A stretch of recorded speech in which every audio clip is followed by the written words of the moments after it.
পনির পোস্ত করবো। কাজু বাদাম আছে, সর্ষে আর পোস্ত আছে, এগুলো পেস্ট করব।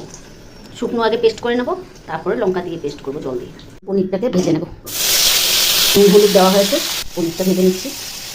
এটা ভাজা হতে হতে আমি এটা পেস্ট করে নিয়ে আসি। গুঁড়ো করে নিলাম। এখন এটা মধ্যে লঙ্কা দেবো। পেস্ট করে গেছে, সাথে একটু দইও দিলাম।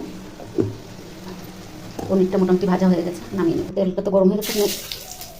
শুকনো লঙ্কা, তেজপাতা, পাঁচফোড়ন দিয়ে দিলাম।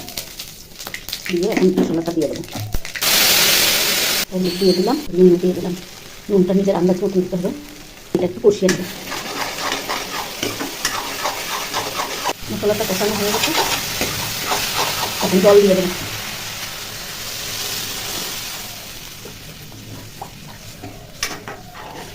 পনিরটা দিয়ে দেবো। আর একটু হয়ে গেলে নামিয়ে নেব। হয়ে গেছে, এখন নামিয়ে নেব। নামিয়ে নিয়ে দেখাচ্ছি। এভাবে বানালে খেতেও খুব টেস্ট হয়।